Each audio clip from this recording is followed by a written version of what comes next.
Hi అండి, welcome back to my YouTube channel. ముందుగా అయితే కర్రీ బౌల్ తీసుకున్నాను. అందులో ఆయిల్ వేసానండి. ఆయిల్ వేడయ్యాక దాల్చిన చెక్క అండ్ లవంగా వేసాను.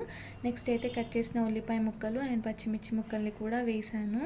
ఈ ఉల్లిపాయ ముక్కలు పచ్చిమిర్చి ముక్కలు ఫ్రై అయిన తర్వాత 1 టేబుల్ స్పూన్ అల్లం వెల్లుల్లి పేస్ట్ అయితే వేసాను. ఈ అల్లం వెల్లుల్లి పేస్ట్ కొంచెం ఫ్రై అయిన తర్వాత 1 టేబుల్ స్పూన్ పసుపు అయితే నేను వేస్తున్నానండి. నేను ఆల్రెడీ చికెన్ ముక్కలకి 1 టేబుల్ స్పూన్ పసుపు అండ్ 1 టేబుల్ స్పూన్ అల్లం వెల్లుల్లి పేస్ట్ అండ్ రుచికి తగినంత ఉప్పు అండ్ కారం కూడా కలిపి పెట్టేసుకున్నాను. ఇప్పుడు ఈ ముక్కల్ని ఇందులో నేను వేస్తున్నాను. ఇది ఒకసారి కలుపుకోవాలి.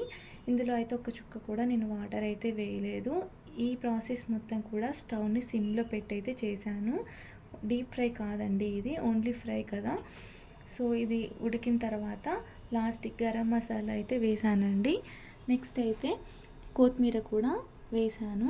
చాలా అంటే చాలా బాగుంది టేస్ట్. ఒకసారి మీరు కూడా ట్రై చేయండి. ఎంతో సింపుల్గా చేసి చికెన్ కర్రీ అయితే రెడీ అయిపోయిందండి. నెక్స్ట్ అయితే నేను బగారన్నంని కూడా ఎలా రెడీ చేసుకోవాలో చూద్దామండి. ముందుగా అయితే ఒక బౌల్ తీసుకుందాము. అందులో ఒక 2 టేబుల్ స్పూన్ల నెయ్యి అయితే నేను వేసానండి. ఆ తర్వాత అన్ని గరం మసాలాలు కలిపినవి అందులో వేసానండి. నెక్స్ట్ అయితే కట్ చేసిన ఉల్లిపాయ ముక్కలు అండ్ కట్ చేసిన పచ్చిమిర్చి ముక్కల్ని కూడా వేసానండి. ఇదైతే ఒకసారి కలిపేసుకున్నాను.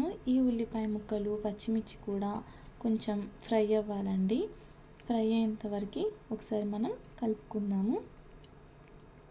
నెక్స్ట్ అయితే అల్లం వెల్లుల్లి పేస్ట్ అయితే వేసుకున్నాను.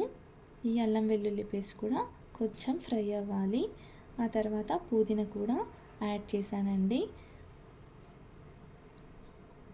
మొత్తం అయితే ఒకసారి కలిపేసుకుందాం మనము. నెక్స్ట్ అయితే నేను వాటర్ని అయితే వేసుకుంటున్నాను. వాటర్ అనేది మనము రైస్ ఎంత తీసుకుంటే అంతకు డబుల్ వాటర్ని మనం పోసుకోవాలన్నమాట.